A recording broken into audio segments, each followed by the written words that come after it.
Next question देखिए, 20वां जो प्रश्न है वो है 0.5 किलोग्राम द्रव्यमान का एक कण v = a अक्ष की घात 3/2 वेग से सरल रेखीय गति करता है, जहां हमारे को a की वैल्यू दे रखी है 5 मीटर की घात -1/2 पर सेकेंड है। अक्ष = 0 से अक्ष = 2 मीटर तक इसके विस्थापन में कुल बल द्वारा किया गया कार्य कितना होगा।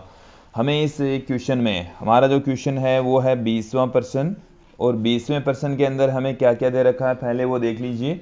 हमें एक पिंड दे रखा है जिसका द्रव्यमान हमें बता रखा है 0.5 किलोग्राम। जो पिंड है उसका द्रव्यमान हमें 0.5 किलोग्राम बता रखा है, जबकि उसकी वेलोसिटी a अक्ष की घात 3/2 बता रखी है।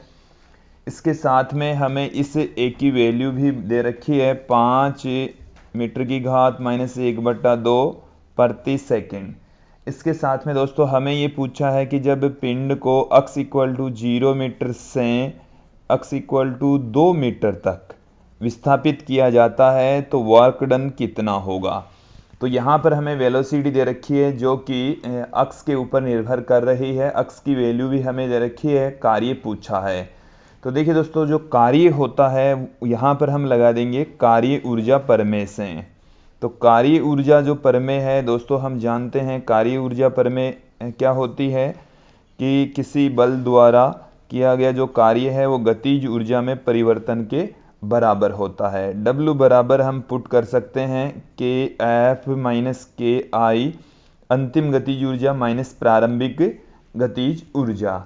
यहाँ से हम kF और KI की वैल्यू फाइंड आउट कर लेते हैं। तो सर्वप्रथम देखिए दोस्तों, हम अक्ष = 0 मीटर पर अक्ष = 0 मीटर पर गतिज ऊर्जा, अक्ष = 0 मीटर पर गतिज ऊर्जा, उस गतिज ऊर्जा को हम पुट कर रहे हैं KI से। हमारे पास में गतिज ऊर्जा का फॉर्मूला हो जाएगा 1/2 mv/I का स्क्वायर, 1/2 m की हमें वैल्यू दे रखी है 0.5, और साथ में जो वेलोसिटी है दोस्तों वो भी आप देख लेंगे यहाँ से। वेलोसिटी प्रारंभिक वेलोसिटी अक्ष = 0 के ऊपर वेलोसिटी भी यहाँ से 0 हो जाएगी, तो 0 का स्क्वायर जो प्रारंभिक गतिज ऊर्जा है वो 0 आ जाएगी। फिर अक्ष = 2 मीटर पर गतिज ऊर्जा,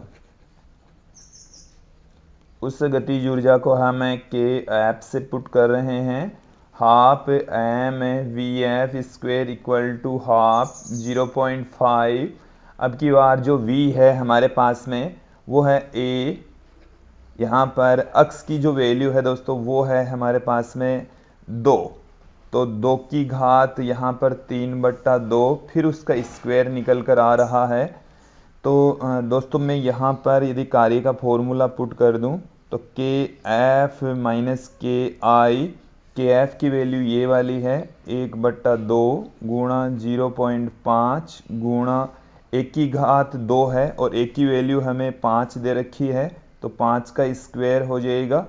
फिर यहाँ से गुणा में देखिए दोस्तों 2 की घात 3/2 का स्क्वायर करेंगे तो 2 की घात 3 यहाँ पर रह जाएगी, और माइनस में हमारे पास में 0 आएगा जो कि वैल्यू 0 ही होनी है। फिर W = क्या निकल कर आ रहा है 12, यहाँ से 5 का स्क्वायर 25, 25 को 5 से गुणा करेंगे 125, 125 में एक संख्या पहले पॉइंट पुट कर देंगे, 2 की घात 3 मतलब 8 रह गया। 2 को आप 2 से इस 8 को डिवाइड करेंगे 4 को इससे गुणा कर देंगे तो हमारे पास में इसका फाइनल जो आंसर है दोस्तों वो निकल कर आ जाएगा, और इसको जब गुणा करेंगे तो हमारे पास में 50 इसका आंसर आ जाएगा। तो ये था दोस्तों 20वां क्वेश्चन।